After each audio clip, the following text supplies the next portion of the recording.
వాలంటీర్ల విషయంలో చంద్రబాబు నాయుడు గారు ఒక పెద్ద మార్పు తేబోతున్నట్టుగా అప్డేట్ ఇచ్చారండి. నిన్న మొన్నటి వరకు వాలంటీర్లను పక్కన పెట్టిన కూటమి ప్రభుత్వం ఎలాంటి ముందస్తు సమాచారం ప్రకటనలు లేకుండానే వాలంటీర్లను విధుల్లోకి తీసుకుందని చెప్తున్నారు. ఎన్నికలకు ముందు వాలంటీర్ల వ్యవస్థ తీవ్ర రాజకీయాల చుట్టూ తిరిగింది. వైసీపీకి అనుకూలంగా ప్రచారం చేస్తున్నారని, వారంతా వైసీపీ కార్యకర్తలేనంటూ చెప్పుకొచ్చారు. పెద్ద ఎత్తున ప్రచారం కూడా చేశారు. అనంతరం వారిని ఎన్నికల సంఘం ఎన్నికల విధులకు దూరం పెట్టిన సంగతి తెలుగు ప్రజలందరికీ తెలిసిందే.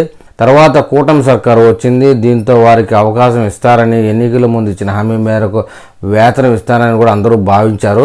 వారికి వేతనం 5,000 నుంచి 10,000కు పెంచి ఇస్తామని, వాళ్ళని తీసేయమని, వాళ్ళకి స్కిల్స్ డెవలప్మెంట్ ఇచ్చి ఇంకా పెద్ద ఉద్యోగానికి రిఫర్ చేస్తామని కూడా చెప్పుకొచ్చారు చంద్రబాబు నాయుడు గారు. దీని ప్రకారం తమకు న్యాయం చేయాలని కొన్నాళ్ళుగా వాలంటీర్లు కోరుతున్నారు. అయితే ప్రభుత్వం మాత్రం వారి విషయం పక్కన పెడుతూ వచ్చింది ఇంతవరకు. ఇంతలోనే ప్రతి నెల 1వ తేదీన పంపిణీకి కూడా వారిని వినియోగించలేదు. వార్డు గ్రామ సచివాలయ సిబ్బందితోనే వాటిని పంపిణీ చేస్తున్న విషయం కూడా మన ఏపీ ప్రజలందరికీ తెలిసిందే.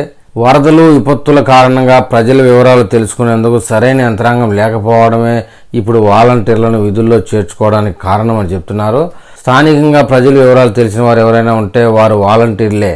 అధికారులు ఆయా వివరాలు తెలుసుకోవాలంటే వారం రోజులు సమయం పడుతుంది. అందుకే వ్యూహాత్మకంగా చంద్రబాబు నాయుడు వాలంటీర్లను తీసేసుకున్నారండి. విజయవాడ ఏరియాలో, కృష్ణా, గుంటూరు, ఏలూరు జిల్లాలోని వరద ప్రభావిత ప్రాంతాల్లో బుధవారం నుంచి వాలంటీర్లు సేవలు అందుబాటులోకి వచ్చాయి. వీరిలో సగం మందిని ఆహార పొట్లాల పంపిణీకి తయారీకి వినియోగించినట్లు కూడా తెలుస్తూ ఉంది. మరికొందరినైతే ఎన్యూమరేషన్ లెక్కల కోసం వినియోగించాలని నిర్ణయించినట్లు. దీంతో బుధవారమే కలెక్టర్ ఈ మేరకు వాలంటీర్లను పిలిచి వాళ్ళకి సేవలు అందించమని చెప్పారు. అయితే ఎక్కడో కొత్త వివాదం తెర మీదకి వచ్చింది. వాలంటీర్లలో ఎన్నికలకు ముందు రాజీనామాలు చేయని వారిని మాత్రమే ప్రస్తుతానికి విధుల్లోకి తీసుకుంటున్నారని చెప్తున్నారు. ఎన్నికలకు ముందు వైసీపీ నాయకులు ఒత్తిడికి తలొగ్గిన వారిని, రాజీనామాలు చేసిన వారిని మాత్రం పక్కన పెడుతున్నారు.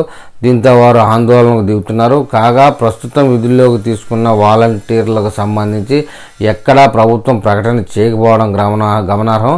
ఇంకో విషయం ఏంటంటే, విజయవాడ వరద ప్రభావిత ప్రాంతాల్లో మట్టుకే వాలంటీర్లని విధుల్లోకి తీసుకున్నట్లుగా కూడా చెప్తున్నారు. ఈ యొక్క విషయాన్ని దృష్టిలో పెట్టుకుని రాష్ట్ర వ్యాప్తంగా వాలంటీర్లు, రాజీనామా చేయని వాలంటీర్లకు ఆశలు చిగురిస్తున్నాయని చెప్పాలి. మాకు కూడా తొందరలో చంద్రబాబు నాయుడు తీపి కబురు చెప్తారని ఆశాభావం వ్యక్తం చేస్తున్నారు. మరి ఈ విషయమై ఏపీలో వాలంటీర్ జాబ్ కోసం ఎదురు చూసేవాళ్ళు ఏమని కామెంట్ చేస్తారో చూద్దాం.